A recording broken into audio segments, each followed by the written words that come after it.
Long hands मुर्गी चोर।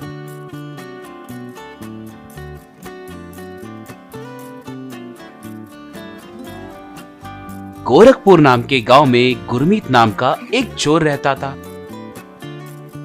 उसके हाथ बहुत छोटे थे, मगर वो चोरी करने में बहुत माहिर था। उसी गांव में चिन्ना भाई नाम का एक मुर्गियों का व्यापारी रहता था। वो बूढ़ा होने के कारण उसकी नजर कमजोर हो रही थी, हाथ भी कमजोर थे। एक दिन चिन्ना भाई के रिश्तेदार नागेश वहां पर आकर, भैया अब कैसे हैं? लगता है व्यापार अच्छे से चल रहा है।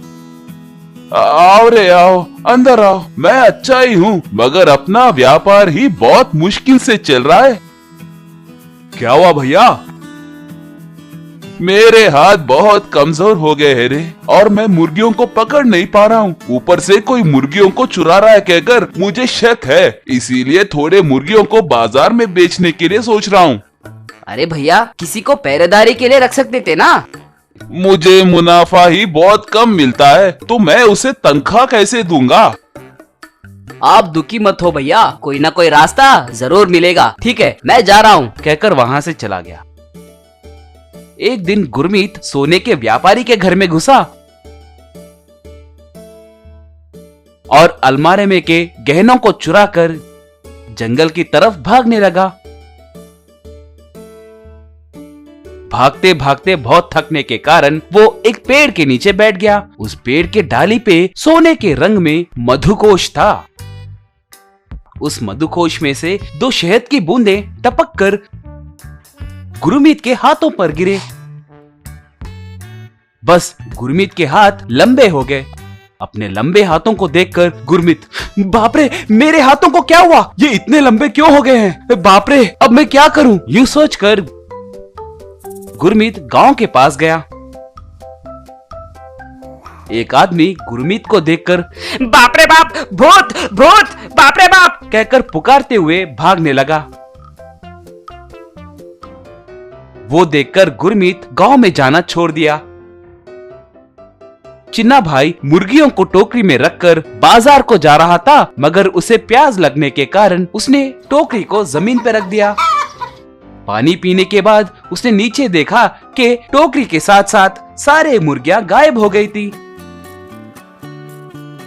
हे भगवान, मेरे मुर्गियां कहाँ गई? वो कहाँ पर है? हे भगवान, कहकर आसपास देखते हुए बो बो बो बो बो बो बो बो बो बो बो बो कहकर उन्हें ढूंढने लगा। फिर भी वो नहीं दिखने के कारण चिन्ना भाई बहुत दुखी हुआ। बो बो बो बो कहकर आवाजें सुनकर गुरमीत वहां पर आया। क्या हुआ श्रीमान? मेरे मुर्गियां। ऐसे कहते हुए गुरमीत के हाथों को देखकर चिन्ना भाई, बाप रे बाप, भूत भूत, मुझे कुछ मत करो। अगर चाहे तो मैं तुम्हें और मुर्गियां दूंगा। श्रीमान, आप मुझसे डरिए मत, मैं भी इंसान ही हूँ। क्या तुमने ही मेरी सारी मुर्गियों को खा लिया है? श्रीमान, मेरा भरोसा कीजिए, मैं भूत नहीं हूँ, मैं चोर हूँ, मगर मैंने आपकी मुर्गियों को नहीं चुराया है। तो फिर तुम्हारे हाथ ऐसे क्यों है? पता नहीं श्रीमान, सेठ के गहने चोरी करके आया था। इस जंगल में बैठने के बाद मेरे हाथ ऐसे लंबे हो गए। मुझे देखकर सब डर रहे हैं, क्या करूं? सेठ के पैसे कहाँ हैं? वो मुझे दो, मैं सेठ के पैसे उन्हें दे दूंगा। तुम आज से मेरे साथ रहकर मेरी मुर्गियों को देखो। ठीक है श्रीमान। गुरमीत सेठ के घर में चोरी के गहनों को चिन्ना भाई को दे दिया।